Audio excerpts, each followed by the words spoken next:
Beat ഫോറസ്റ്റിൻ്റെ special ടോപ്പിക്കിലെ സിലബസിൽ ആദ്യം കൊടുത്തിട്ടുള്ള ഭാഗമാണ് ഫോറസ്റ്റ്. അപ്പോൾ ഇതിൻ്റെ ഡെഫിനിഷൻ മുതൽ നമ്മൾ അറിഞ്ഞു പോകേണ്ടതുണ്ട്. വനം എന്നാൽ വൃക്ഷങ്ങളും സസ്യജാലങ്ങളും ചേർന്ന ആവാസ വ്യവസ്ഥയാണ് വനം എന്ന് വിളിക്കുന്നത്. മരങ്ങൾ, കുറ്റിച്ചെടികൾ, വിവിധതരം പായലുകൾ എന്നിവയാൽ മൂടപ്പെട്ട വിസ്തൃതമായ പ്രദേശമാണ് വനം. ഇതിൻ്റെ പ്രാധാന്യം: ശുദ്ധമായ വായു നൽകുന്നു, മണ്ണൊലിപ്പിൽ നിന്നും മണ്ണിടിച്ചിൽ നിന്നും ഭൂമിയെ സംരക്ഷിക്കുന്നു, അന്തരീക്ഷത്തിൽ നിന്നും കാർബൺ ഡയോക്സൈഡിനെ നീക്കം ചെയ്ത് കാലാവസ്ഥയെ നിയന്ത്രിക്കുന്നു, കൊടുങ്കാറ്റ്, വെള്ളപ്പൊക്കം എന്നിവയെ തടയുന്നു, വൃക്ഷങ്ങളിലും മറ്റ് ജൈവവസ്തുക്കളിലും മണ്ണിലും വലിയ അളവിൽ കാർബൺ സൂക്ഷിച്ചു വയ്ക്കുക വഴി സ്വാഭാവിക വനങ്ങൾ ഗണ്യമായ കാർബൺ സിങ്കുകളായി പ്രവർത്തിക്കുന്നു, അനേകായിരം ഇനത്തിൽപ്പെട്ട സസ്യജന്തുജാലങ്ങൾ പരസ്പരാശ്രയത്തോടെ സഹവസിക്കുന്ന അതിബൃഹത്തായ ഒരു ആവാസ മേഖലയാണ് വനം. ലോകത്തിലെ ഭൗമ ജൈവ വൈവിധ്യത്തിൻ്റെ 80% വാസസ്ഥലം ഒരുക്കുന്നത് വനങ്ങളാണ്. ലോകത്തിലെ മൊത്തം വനവിസ്തീർണം 406 ബില്യൺ ഹെക്ടറാണ്. ഫുഡ് ആൻഡ് അഗ്രികൾച്ചറൽ ഓർഗനൈസേഷൻ കണക്കുകൾ പ്രകാരമാണ് 2024 ഫുഡ് ആൻഡ് അഗ്രികൾച്ചറൽ ഓർഗനൈസേഷൻ്റെ കണക്കുകൾ പ്രകാരമാണ് 406 ബില്യൺ ഹെക്ടറുകൾ ലോകത്തിൽ മൊത്തം വനവിസ്തൃതം എന്ന് പറഞ്ഞത്. ലോകത്തിൻ്റെ പകുതിയിലധികം വനങ്ങളും സ്ഥിതി ചെയ്യുന്ന രാജ്യങ്ങൾ Russian federation, Brazil, Canada, USA, China ഇവയൊക്കെയാണ്.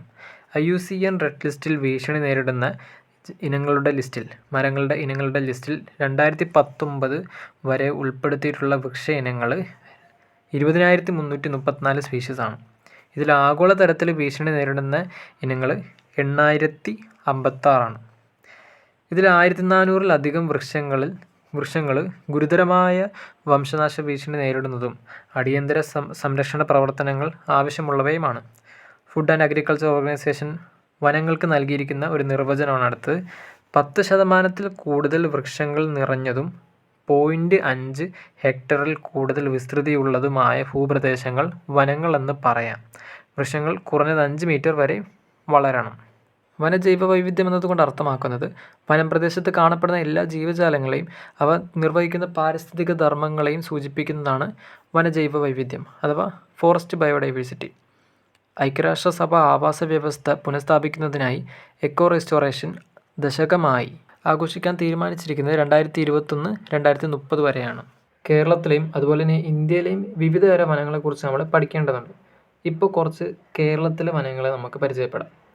അർദ്ധനിത്യഹരിത വനങ്ങൾ, ഉഷ്ണമേഖലാ നിത്യഹരിത വനങ്ങൾ, ഉപോഷ്ണ ആർദ്ര ഇലപൊഴിയും വനങ്ങൾ, ഉപോഷ്ണ മേഖലാ ഗിരിവനങ്ങൾ എന്നിങ്ങനെ ഒരുപാടുണ്ട്.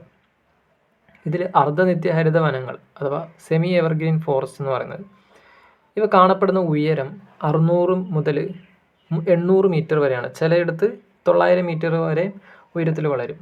ഇവിടെ കാണപ്പെടുന്ന ജൈവ വൈവിധ്യം എന്ന് പറയുന്നത് സിംഹവാലൻ കുരങ്ങ്, നീലഗിരി ലങ്കൂർ അഥവാ കരിങ്കുരങ്ങ്, നീലഗിരി മാർട്ടിൻ, മരനായ, മരപ്പട്ടി എന്നൊക്കെ പറയും, ട്രാവങ്കൂർ ഫ്ലൈയിങ് സ്ക്വരൽ, ബ്രൗൺ മംഗൂസ്, തവിടൻ കീരി, Malabar civet, great Indian hornbill, great Indian നൈറ്റ്ജാർ എന്നിവയൊക്കെയാണ്.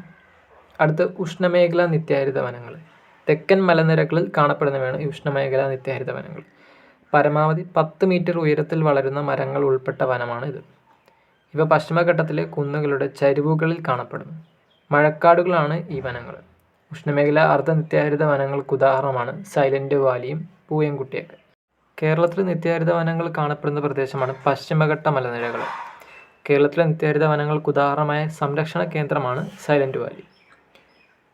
അടുത്തത് ഉപോഷ്ണ ആർദ്ര ഇലപൊഴിയും വനങ്ങൾ, ട്രോപ്പിക്കൽ മോയിസ്റ്റ് ഡെസിഡിയസ് ഫോറസ്റ്റ്.